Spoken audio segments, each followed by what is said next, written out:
Mesdames et messieurs, bienvenue et merci de suivre les informations sur RTI 1. Voici les titres de cette édition.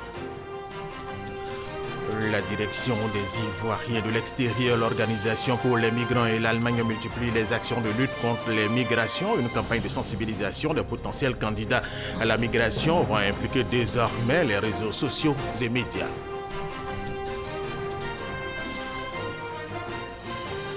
En 2017, un conflit foncier dans la forêt classée du Bouindébé dans la région du Cavalier a fortement ébranlé la cohésion sociale dans cette localité. Pour résoudre le problème et ramener la paix dans la région, le gouvernement a décidé de réaliser la cartographie du sol et de recenser tous les exploitants agricoles. On en parle dans quelques instants.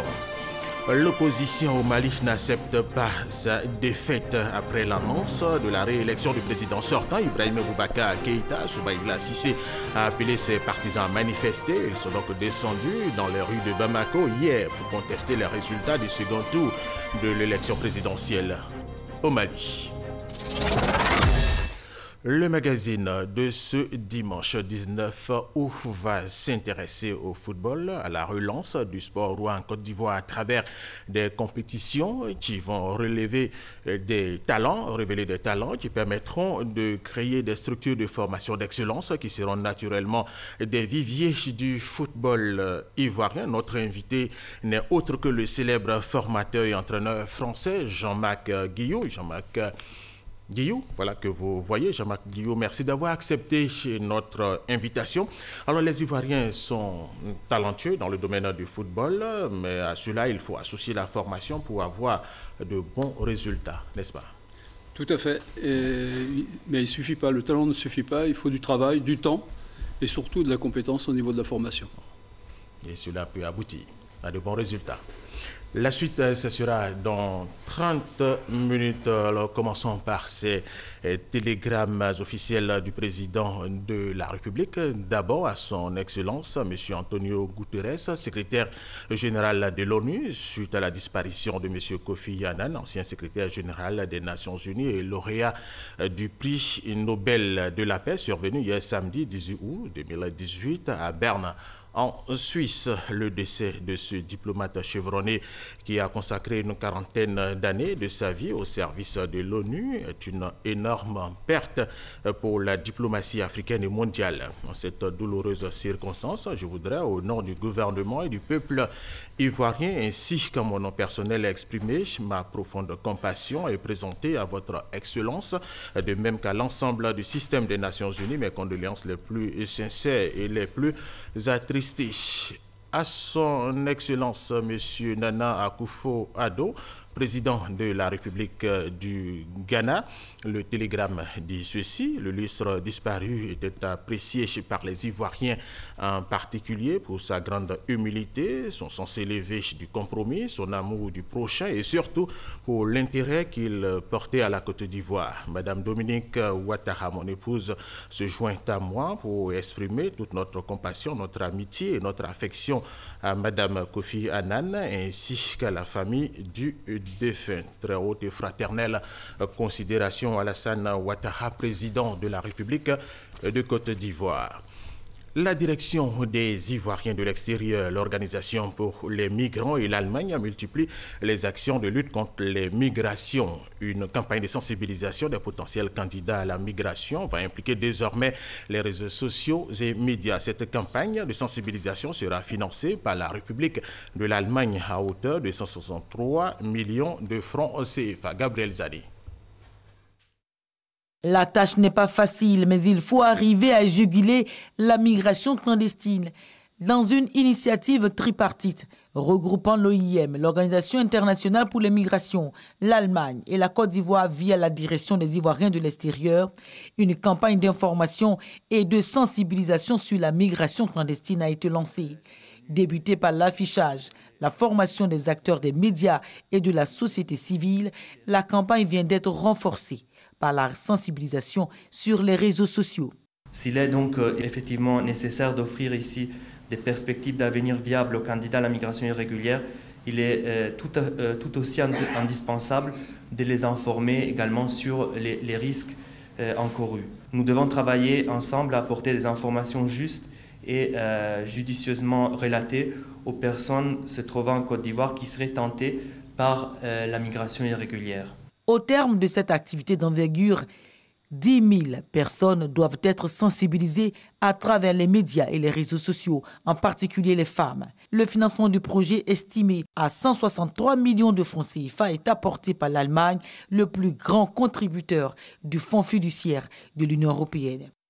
Depuis 2 ans, l'ambassade d'Allemagne soutient les campagnes de sensibilisation du gouvernement ivoirien mises en œuvre par l'OIM et j'espère que cette nouvelle campagne d'information et de sensibilisation et notamment les nouveaux points focaux contribueront à atteindre ces buts importants. Abidjan, Bouaké, Daloa et Korogo sont les zones de départ et de transit des migrants. C'est pourquoi ces grandes villes sont les cibles du projet. Voyager donc ne doit pas être considéré comme un drame social, ne doit pas être conduire à l'esclavage et au traitement dégradant de toutes sortes. Il faut donc que nous conjuguions nos efforts pour poursuivre l'information et la sensibilisation pour que cesse ces drames. Le plan d'action de lutte contre la migration clandestine a permis à ce jour de sensibiliser plus de 12 000 potentiels candidats sur les dangers encourus. En prélude au 3e examen périodique universel qui se tiendra en mai 2019 à Genève en Suisse, la CNDH-OCI, la Commission nationale des droits de l'homme en Côte d'Ivoire, a organisé un atelier pour renforcer les compétences des participants ivoiriens à cet examen qui prône les droits humains. Ahmed Traoré, Abou Sanogo. Renforcer les capacités techniques des acteurs des droits de l'homme pour améliorer les connaissances des parties prenantes en matière de rédaction des rapports. Une mesure prise par la Commission nationale des droits de l'homme en Côte d'Ivoire pour permettre à la Côte d'Ivoire de réussir son passage à l'examen périodique universel EPU qui se tiendra en mai 2019 à Genève, en Suisse. Il s'agit aujourd'hui de faire le point de toutes ces recommandations et d'aider les parties prenantes à s'apprêter. Nous sommes dans la dynamique et je pense que notre rôle en tant qu'institution en charge des questions des droits de l'homme, c'est d'interpeller l'État sur ses engagements internationaux, de demander à l'État de préparer ce processus très important. Une initiative jugée opportune par la secrétaire d'État chargée des droits de l'homme. Nous avons eu un atelier ici avec le comité de suivi et les ministères techniques pour faire l'état des mises en œuvre des recommandations qui avaient été acceptées par la Côte d'Ivoire et pouvoir le taux de réalisation et qu'est-ce qu'il reste à faire. Pour rappel, la Côte d'Ivoire a été examinée pour la première fois au mois de décembre 2009 par l'EPU. Les 2 thématiques au cœur de cette rencontre, droits de l'enfant et droits des femmes. Les organisations des droits de l'homme saluent la nomination d'Aimé Zébéyou au poste de secrétaire d'État chargé des droits de l'homme. Ces organisations ont exprimé leur reconnaissance au chef de l'État, le président Alassane Ouattara. Pour Aimé Zébéyou, sa mission est un nouveau challenge à relever. Les organisations des droits de l'homme s'engagent à la soutenir afin de réussir la mission qui lui a été confiée. L'école normale supérieure ENS a organisé la sortie de la 52e promotion de cette école. Après 2 années de formation dans leurs domaines respectifs, les futurs enseignants des lycées et collèges personnels d'encadrement y compris se disent prêts à accomplir la mission qui leur a assigné, à savoir relever le niveau des élèves. Astou Touré. Ils sont au nombre de 3549, ces nouveaux enseignants et personnels d'encadrement qui mettront leur savoir-faire au profit de l'éducation nationale. Ces nouveaux fonctionnaires sortis de l'école normale supérieure, ENS, ont pour mission de donner un enseignement de qualité aux élèves des lycées et collèges du pays sans complaisance aucune. Il y a un réconfort moral dans l'enseignement que personne n'a. C'est quand vous rentrez dans un grand bureau, le gros monsieur qui est assis au fond du bureau, cravate serrée avec un parfum qui date de 1918. Ce monsieur s'élève et puis vous dit « Mais madame, vous ne me reconnaissez pas, j'ai été votre élève au lycée d'Agoville. » Ça, ce réconfort-là, c'est vous seul qui l'avez. Cette 52e promotion porte le nom du parrain Amadou Coulibaly, Premier ministre, ministre du Budget et du portefeuille de l'État, ici représenté. Monsieur le Premier ministre vous félicite vivement pour le courage, la ténacité et l'abnégation dont vous avez fait preuve durant votre formation. Il vous exhorte à être des enseignants, des inspecteurs, des conseillers et des éducateurs modèles dont l'objectif est de donner un enseignement et un encadrement de qualité aux apprenants qui vous seront confiés. Après 2 années de formation, la promotion Amadou Gon Coulibaly se dit prête à assurer avec abnégation la mission qui lui est confiée, à savoir corriger l'écart constaté dans le système éducatif. Nous souhaitons être à votre image, c'est-à-dire servir avec loyauté et dévouement notre pays engagé dans la course vers l'émergence. Nous prenons l'engagement de vous faire honneur. Une passation de flambeau pour marquer la fin d'une formation et le début d'une autre expérience. Ma première mission, c'est d'amener mes condisciples à travailler, à respecter les consignes de l'ENS et de faire de sorte que nous puissions faire 100% à la sortie. Ils ont été aspergés d'eau en signe de baptême, comme pour dire que la promotion Amadou Gon Coulibaly est fait prête pour servir dès la rentrée prochaine. La communauté éducative de la région du Poro célèbre le mérite de ses meilleurs acteurs. L'événement est soutenu par la présidence de la République qui a offert 4 bourses pour des études à l'étranger aux meilleurs élèves de la région. L'invité spécial lors de la cérémonie, le ministre du Tourisme, Siandou Fofana, a quant à lui offert 3 bourses. Abdul Kader Sogodogo Guédumon, RTI Boaké.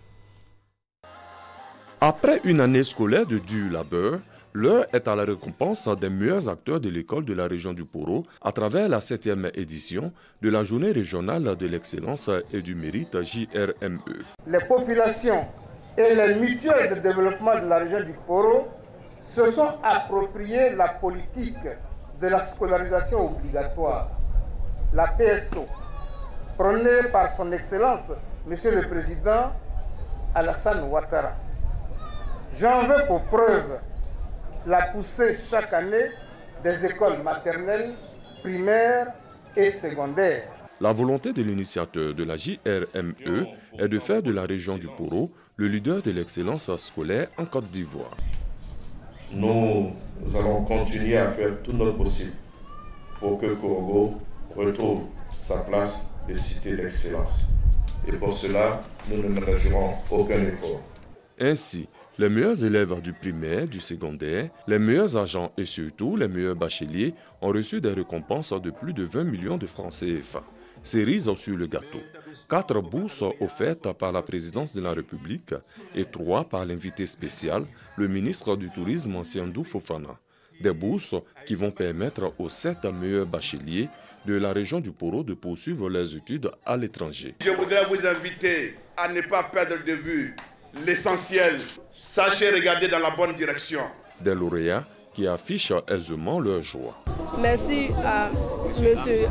Hams d'avoir pensé à nous qui donnons tout pour travailler. Grâce à la journée de l'excellence et du mérite initiée par Amadou Coulibaly dit Hams, 19 élèves de la région du Poro étudient à l'étranger. Le cas le plus connu reste la fille d'un chauffeur de moto-taxi qui poursuit depuis bientôt 2 ans ses études aux États-Unis. La journée régionale de l'excellence et du mérite de la région du Poro est placée sous le haut patronage du Premier ministre Amadou Gon Coulibaly.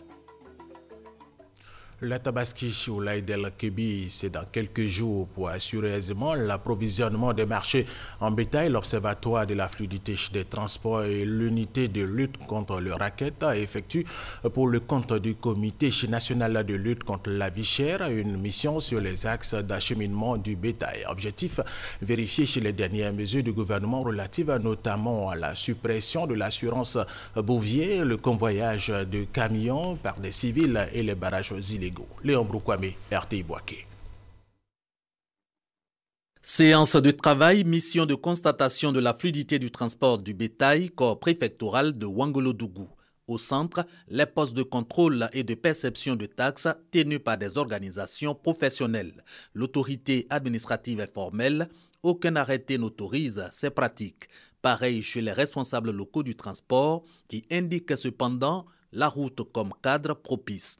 À eux, les agents de contrôle expliquent que seules les forces de l'ordre sont habilitées à ériger des barrages sur la voie publique. L'érection des barrages en Côte d'Ivoire est régie par des textes. Sur la base de ces textes, l'Observatoire de la fluidité des transports et l'unité de lutte contre le racket ont pour mission et attribution de travailler à enlever tout ce qui est obstacle et tout ce qui est faux frais. Autre question abordée avec les transporteurs, les frais de location du véhicule de transport du bétail entre 300 et 350 000 francs CFA de Ouangolodougou à Abidjan. Ici Abidjan fait 624 km.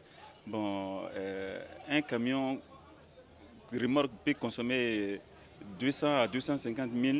Le prix de manger et le péage et le frais de chargement Abidjan. Ajouter sur ça, tu vas te retrouver à 300 000. Pour nous, 300 000 francs, franchement, c'est pas cher. Ici donc, échec pour l'Observatoire de la fluidité des transports et l'unité de lutte contre le racket. Mais les corps rencontrés, notamment la filière bétail, notent une mission fructueuse. Reste que les ménages en ressentent les retombées. En vue d'assurer une meilleure fluidité du trafic routier ici dans le district d'Abidjan, l'AGEROUTE, l'agence de gestion des routes, a entrepris une opération de démolition des portails et barricades érigées sur la voie publique. Si cette mesure est appréciée par les automobilistes, elle est contestée par les habitants des cités. Ils craignent notamment une montée de l'insécurité dans leurs zones d'habitation. Mahama Traoré. À la cité Émeraude 3 d'André Djibi dans la commune de Cocody, les habitants assistent impuissants à la démolition de leur portail.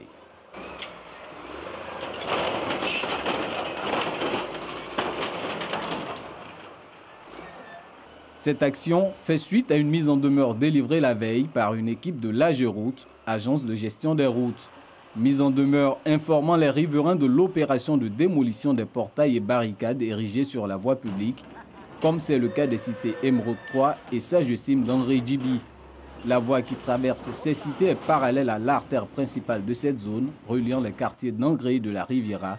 La voie désormais dégagée soulage les usagers. Ils ont fait les routes pour qu'on passe, mais les gens ont mis des portails dessus, on n'arrive pas à passer. On est dans les embouteillages, donc vraiment ça nous arrange. Souvent il y a les cités, quand tu rentres, on demande les pièces de chauffeur ou les pièces de véhicule. Ça nous arrange, on rentre, on sort, tranquille, et puis c'est fini. Soulagement pour les automobilistes, inquiétude des riverains. Ils craignent notamment pour leur sécurité. C'est pour mieux fluidifier la circulation, ça va, mais qu'ils y pensent aussi de la sécurité des riverains. Parce qu'on a beaucoup d'enfants qui jouent là, et les voitures passent ici à vive allure. Nous, au niveau de la GEROUTE, nous occupons de la voirie, de la voie. La sécurité incombe à des structures compétentes. C'est vrai qu'en ouvrant plus de voies, ça va nécessiter peut-être de leur part des efforts pour augmenter le nombre de vigiles. La sécurité n'ayant pas de prix, si nous-mêmes au niveau des résidents, nous voulons spontanément appuyer nos efforts dans ce sens, c'est conseillé. Autre fait qui suscite le mécontentement des populations des zones concernées, le fait de n'avoir pas été prévenu assez tôt de cette opération. Un argument que rejette l'AGEROUTE. Nous avons fait un communiqué radio-télévisé pour informer donc de l'opération et des bien fondés.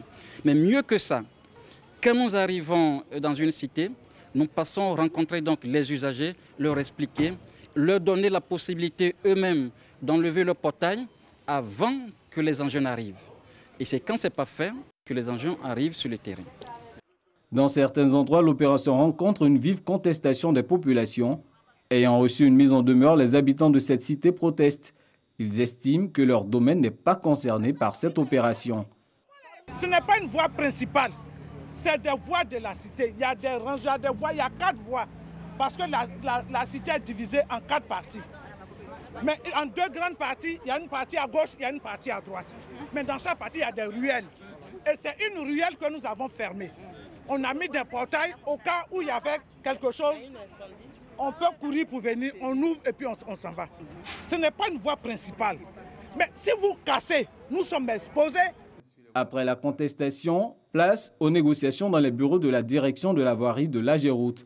C'est ici que sont conviés tous les syndics et copropriétaires de cités qui veulent comprendre Après plusieurs heures d'échange, les deux parties parviennent à un compromis. L'AGEROUTE s'engage, avant toute opération, à inspecter de nouveau cette cité. Question de voir si le portail obstrue ou pas la voie publique. En attendant, les engins lourds de l'AGEROUTE poursuivent la mission entamée depuis près d'un mois. Après les quartiers de la Riviera et Angré, l'opération va s'étendre aux autres communes du district d'Abidjan dans les semaines à venir. Dans le cadre de la 3e édition de la Semaine nationale de la propreté, le ministre de l'Assainissement et de la Salubrité a organisé une journée scientifique. Objectif, mettre en place une plateforme de collaboration avec le monde de la recherche pour trouver des solutions durables pour lutter contre l'insalubrité. Davis Oyo, Serge Kolia.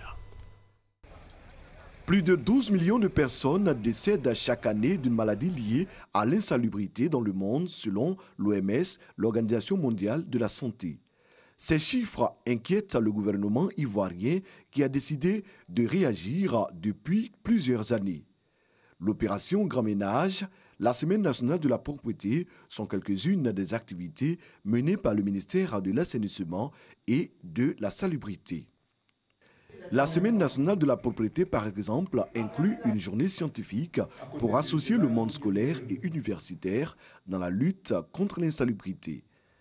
Nous avons organisé cette journée scientifique dans le cadre de la Semaine nationale de la propreté pour essayer, avec les différents acteurs du monde universitaire, les ONG, les différentes associations, pour essayer de réfléchir sur les différentes pressions, les différents aspects tant sociaux, culturels qu'anthropologiques qui peuvent impacter la salubrité.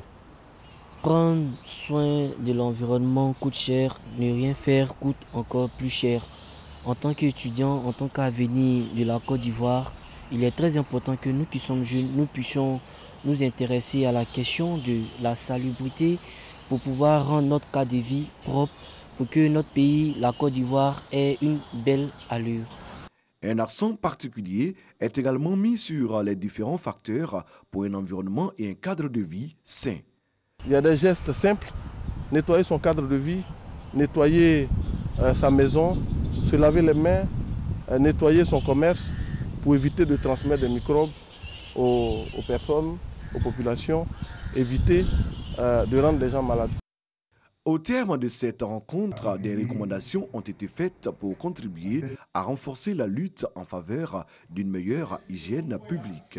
Ces recommandations vont surtout alimenter les programmes de changement de comportement des populations ivoiriennes.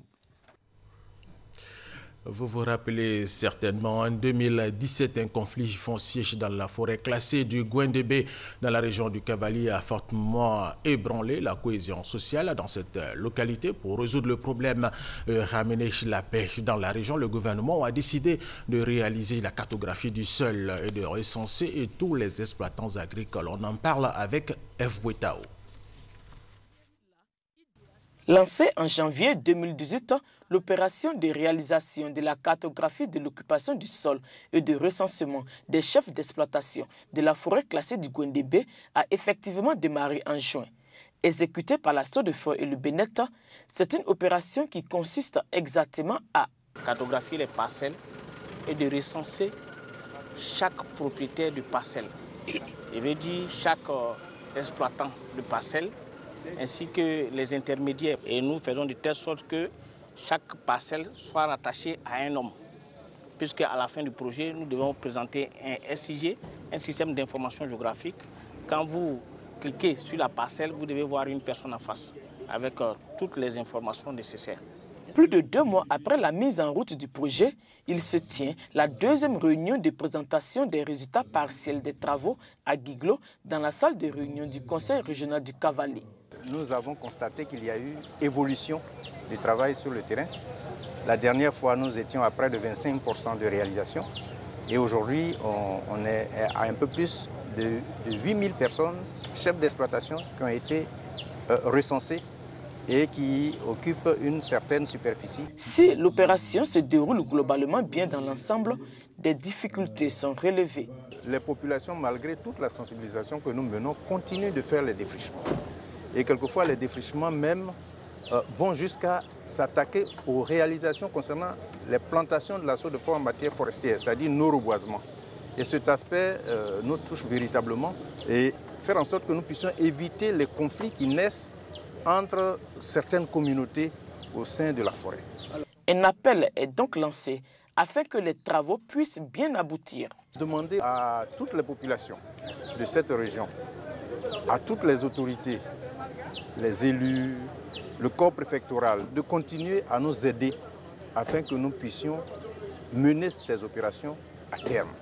Ce projet pilote fait suite à une recommandation prise en Conseil des ministres du 16 novembre 2017.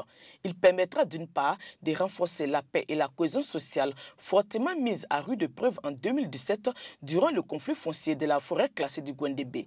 Et d'autre part, il servira de modèle de gestion des massifs forestiers ivoiriens très dégradés.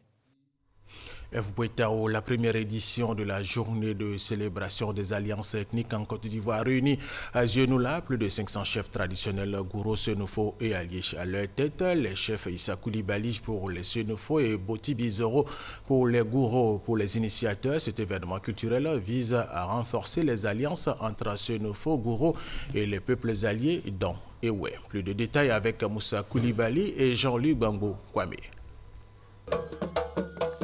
Ici, le ton est à la plaisanterie, à l'ironie et aux brimades sans risque d'agression.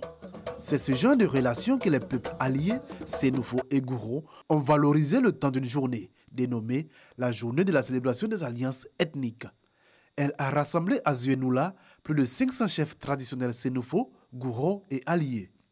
Une journée où les mots « Je suis le chef et toi mon esclave » ont animé les échanges entre chefs, population et hauts fonctionnaires de l'État. Tout à l'heure, lorsque vous disiez il y a des villages Gouro à Korogo, c'est parce qu'à un moment donné, nous avions des vassaux là-bas et on s'est déployé dans tout Korogo pour apporter la civilisation. Au cours de cette journée, Issa Koulibaly et Boniface Boti Zorobi, respectivement chefs Senufo et Gouro, ont exhorté la population à la préservation de la tradition et des valeurs culturelles, gage de la stabilité et de la cohésion entre les peuples. L'Alliance aide les chefs à trancher les litiges. Le pays Senufo a plusieurs alliances et cet héritage va nous aider à envoyer la paix dans la Côte d'Ivoire. Nous demandons aux Ivoiriens de s'entendre. Ce n'est pas Paul, ce n'est pas Bernard qui gagne. C'est le peuple, c'est la Côte d'Ivoire qui gagne si nous nous entendons. Parrain de la première édition de la célébration des alliances ethniques, le Premier ministre Amadou Gon Coulibaly était représenté par Lansine Diaby, le directeur général du Fonds d'entretien routier, également allié des Gouro et des Senufo.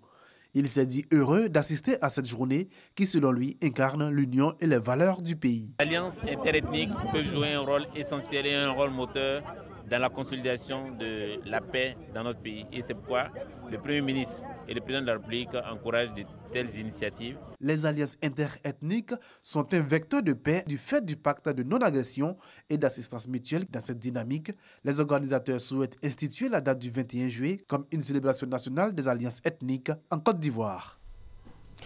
Nous vous le disions dans nos titres, l'opposition au Mali n'accepte pas sa défaite après l'annonce de la réélection du président sortant Ibrahim Boubacar Keïta. Soumaïla Cissé a appelé ses partisans à manifester. Ils sont donc descendus dans les rues de Bamako hier pour contester les résultats du second tour de l'élection présidentielle. Pour rappel, Ibrahim Boubacar Keïta dit IBK, âgé de 73 ans, a été proclamé vainqueur avec 67,17% des voix.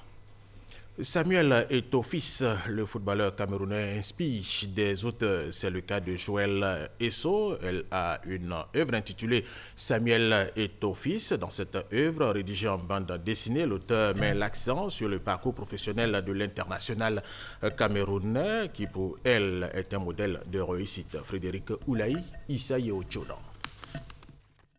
Samuel Eto'o-Fils, titre d'un ouvrage pour retracer la vie de l'ex-footballeur international camerounais. Une œuvre faite en bande dessinée. Une occasion pour l'écrivaine Joël Esso d'inspirer des adolescents sur un modèle de réussite. C'est l'histoire d'une trajectoire, d'un parcours. C'est un petit garçon qui avait 10 ans, 12 ans, qui avait un rêve dans sa vie, une passion, c'était le football. Une passion qui était contrariée parce que ses parents ne voulaient pas du tout qu'il joue. C'est en fait comment il est arrivé à vaincre cette adversité, l'adversité de la pauvreté, de n'avoir aucune ouverture. Comment est-il arrivé à réaliser son rêve? Donc c'est une histoire qui parle à tout le monde, quel que soit le rêve qu'on a, la passion qu'on a, comment on peut arriver à la réaliser. L'œuvre est appréciée par des personnes travaillant pour le bien-être des enfants. Ce que j'aime avec Joëlle, c'est qu'à la fois elle écrit mais elle dessine également. Donc c'est ce qu'on peut retrouver dans cet ouvrage.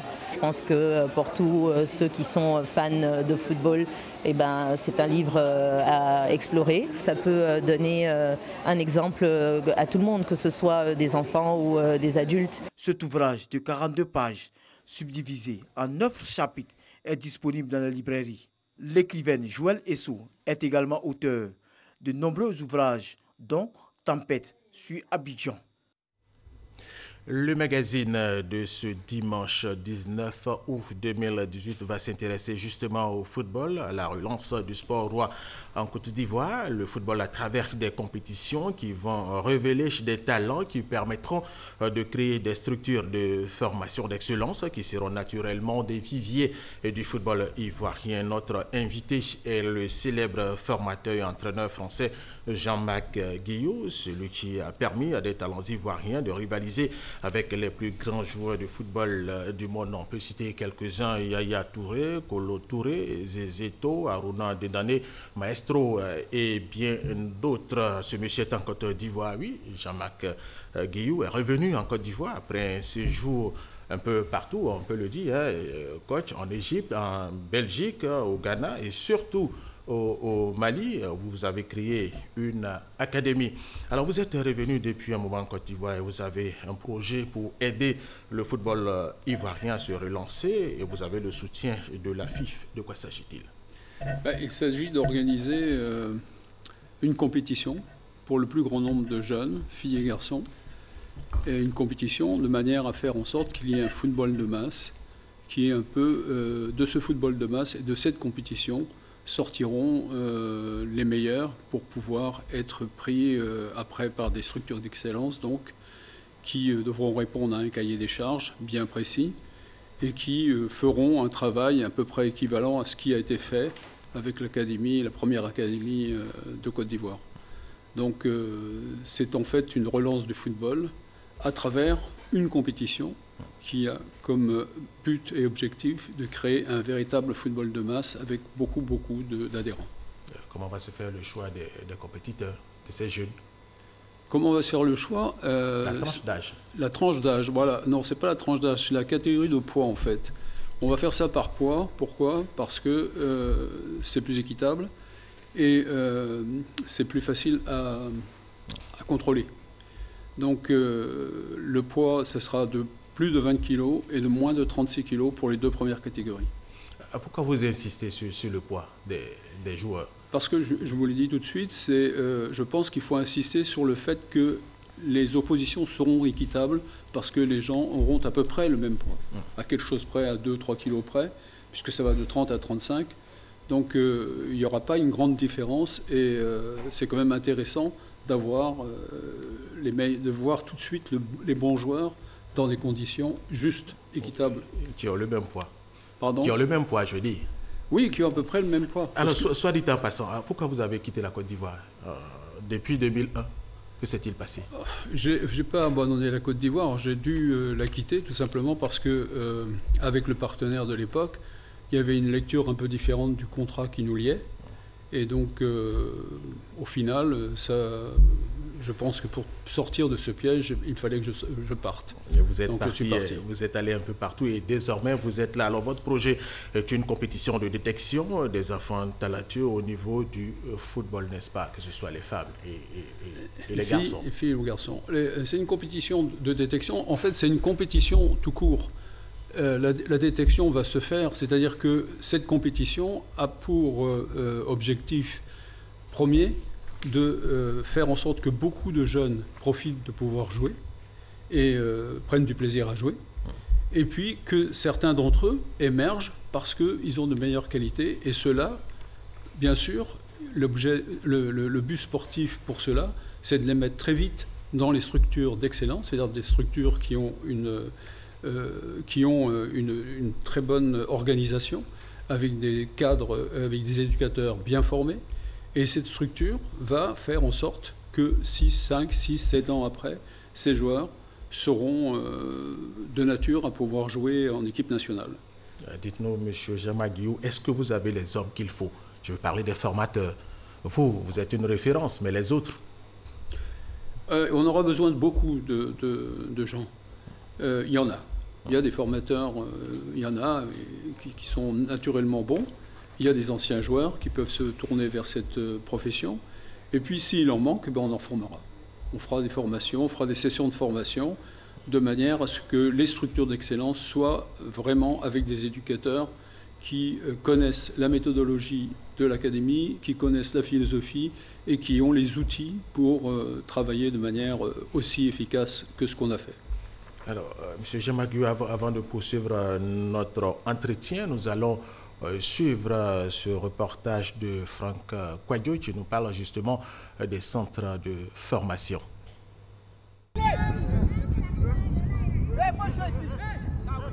Des enfants sur un terrain vague dans une commune d'Abidjan. Ils apprennent les rudiments du football. Il y a quelques années, des entraînements de ce type drainaient même un public, surtout après l'époque dorée post-99 des jeunes de l'Académie Mimo-Sifcom. Sont nostalgiques, pour d'autres, le football ivoirien est en déclin et le salut ne passera pas par les centres de formation. Maintenant, là, les parents prennent des enfants, aller les confier aux coachs amateurs comme centre de formation pour évoluer. En les voyant jouer même, s'entraîner là même, ils n'ont pas de bon football au pied.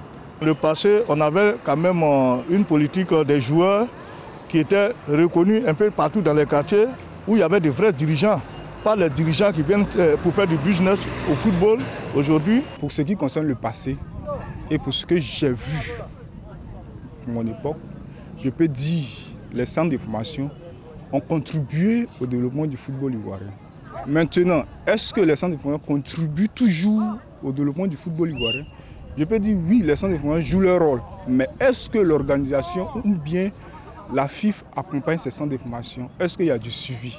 Et justement, les centres de formation, celui qui a développé cette expertise, est de nouveau sollicité par les autorités du football ivoirien. Le projet C-Jeunes est confié à Jean-Marc Guiou. Il va consister à organiser des compétitions pour jeunes, 8 ans minimum, et par catégorie d'âge et de poids. Il va s'agir de recruter entre 800 et 2000 adhérents par commune. L'objectif à terme, la professionnalisation du football. Les techniciens et encadreurs locaux présents au lancement le 31 juillet dernier adhèrent. C'est un projet qui est noble, surtout qui va permettre à la Côte d'Ivoire de lever des défis. Et nous, à notre niveau, à la DTN, nous allons accompagner ce projet au plan de la formation des cadres et au plan du développement du football des masses. Nous sommes dans un pays où les meilleurs joueurs n'ont pas les moyens, et où c'est les joueurs moyens qui ont les moyens. Donc le coût de la licence de l'adhérence, ça va être primordial pour la réussite de cette compétition. Les jeunes déjà dans sa phase préparatoire, plusieurs formateurs ont vu leur capacité renforcée. Jean-Marc Guiou est au travail pour redonner à la formation ivoirienne son éclat d'ici à 2030.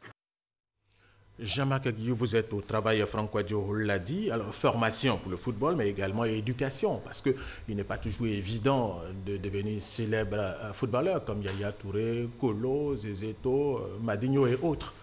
Oui, tout à fait. Les deux mots formation et éducation sont indissociables. Quand on forme, on éduque, et quand on éduque, on forme. Et donc, c'est sûr qu'il faut associer les deux. Et l'éducation, c'est primordial au niveau de la mentalité et de l'esprit. Un joueur, j'ai toujours coutume de dire qu'on forme des footballeurs, mais on révèle aussi des hommes bien, quoi, des hommes qui auront des valeurs. Des valeurs dont on connaît l'honnêteté, la franchise et le courage. Bon, donc tout ça, c'est des choses importantes, mais comme vous le disiez tout à l'heure, tous les joueurs qui vont même être dans des structures d'excellence ne sortiront pas pour faire des carrières. C'est un pourcentage, malheureusement, ça n'est qu'un pourcentage. C'est un pourcentage assez élevé parce que nous, on fait pas loin de 65% de joueurs qui jouent après, qui en fait font des carrières professionnelles quelque part à plus ou moins haut niveau. Alors, il a été aussi question de partenariat mixte. Oui, l'élément nous a parlé de partenariat mixte. Oui. Comment est-ce que ça va fonctionner? Un partenariat mixte, en fait, c'est l'association d'un secteur public, comme la fédération qui est publique, la FIF, et puis d'une société privée. Et là, ce sera ma société, JMG Football, qui s'associe pour mener ce projet dans les deux premières années. Et pour les droits d'inscription, voilà, on nous dit que ça fait 30 000 francs CFA. C'est 30 000 pour la phase pilote, qui va durer que 6 mois. Donc c'est 30 000 francs, aussi bien pour un club qui doit être adhéré, pour un dirigeant, pour un éducateur, ou pour un joueur. C'est 30 000 pour tout le monde. Vous risquez d'avoir suffisamment de joueurs. Alors si, par exemple, des maires, des conseils régionaux, les élections c'est pour bientôt, s'ils voudraient bien profiter de cette situation et puis faire inscrire beaucoup d'enfants de leur localité, comment est-ce que vous faites? Comment est-ce que vous allez organiser tout ça? Alors ça, pour nous, ce serait très bien. Ce serait très bien à la fois pour nous, ce serait très bien aussi à la fois pour les jeunes. Et si les maires ont la bonne idée de faire ça, je pense que c'est dans leur budget sportif, le budget pour le sport, à mon avis, ce serait une bonne initiative. Très bien. Alors la Côte d'Ivoire va organiser la CAN 2021. Vous savez, des petites merveilles, on a eu les informations au Mali, dans votre centre de formation. Alors est-ce que la Côte d'Ivoire pourra appeler ses joueurs? Écoutez, le 2021, c'est dans 2 ans. Donc ça va être un petit peu difficile d'ailleurs. Vous savez, un joueur qui est dans une académie, il faut 10 ans avant qu'il joue au niveau national. Il faut 6-7 ans avant qu'il soit transféré dans des clubs parce qu'ils arrivent à 18 ans. Mais pour jouer dans une équipe nationale, il faut passer 18 ans. C'est très rare que des joueurs de 18 ans, hormis quelques exceptions telles que Mbappé. On a vu Mbappé. Oui, d'accord, mais c'est une exception. Oui, mais l'exception ne fait pas la règle. Il y a des Ivoiriens qui jouent au Mali, qui jouent pour le Bénin, ils peuvent jouer pour la Côte d'Ivoire. C'est vrai, mais c'est quand même assez exceptionnel. Regardez, si on prend les joueurs qu'on a formés à l'Académie d'Abidjan, il a fallu 10 ans ou 12 ans pour qu'ils jouent en 2005-2006 en équipe nationale. Ça a commencé à 1994. Nous avons, avec la permission de la réalisation de la chef des éditions, alors là, je vois, nous avons l'un de vos produits, Zézé Vénance, Zézéto. Avec votre permission, Zézéto, vous venez s'il vous plaît, venez très rapidement. Bon, voilà, ce n'est plus le même Zézéto qui avait 18 ans, 17 ans, il y a une barbe. Alors Zézéto, dites-nous, vous êtes un peu produit, on peut le dire, de Jean-Marc Guillou. Rappelez-vous, vous rappelez certainement de 1999, le match à sec d'Abidjan, Espérance de Tunis. Vous avez marqué 2 buts. Effectivement, je me rappelle comme si c'était hier. C'est là que tout a commencé. Donc c'était vraiment beau ce jour. Voilà, et ce jour-là, Jean-Marc Guillou, c'est une fierté. Hein. Vous avez Zézéto, Aruna Dedane, Yaya Touré, Madinho, non, Yaya il ne jouait pas, mais il avait joué après. Oh. Mais effectivement, c'était un grand coup, parce qu'effectivement, gagner une super coupe d'Afrique, une super coupe continentale, avec des jeunes de moyenne d'âge 18-19 ans, ça ne s'est jamais fait. Et c'était pas donné. Et Zézéto, je me rappelle de ce geste de Copa Barry, qui a fait passer la balle sur la tête d'Okolosi. Au-dessus de la tête. C'était bien ça. Ouais, c'était bien. Ouais. Là, vous étiez tout heureux, j'imagine. Ouais, on était bien inspirés. Donc, alors, un mot très rapidement pour vos jeunes frères qui voudront bien pratiquer le football. Oui. Donc, je voudrais dire aux jeunes frères de vraiment adhérer au projet Ces Jeunes, parce qu'ils pourront réaliser leurs rêves comme nous l'avons fait nous-mêmes. Donc je pense que c'est une très bonne opportunité et pour le football ivoirien et pour le football en Afrique. Et malgré la barbe, hein, il est là, les traits sont là. Vous avez vu Zézé Vénance, dit Zézéto. Alors nous recevions pour le magazine de ce dimanche Jean-Marc Guillou, entraîneur formateur, célèbre entraîneur et formateur. Il est de nouveau en Côte d'Ivoire pour aider la jeunesse ivoirienne à relancer le football, le sport roi dans notre pays. C'est la fin de ce magazine, c'est également la fin de cette édition supervisée par Eva Michel Mambo. Merci aux techniciens, merci à vous de l'avoir suivi. Restez avec nous sur RTI 1.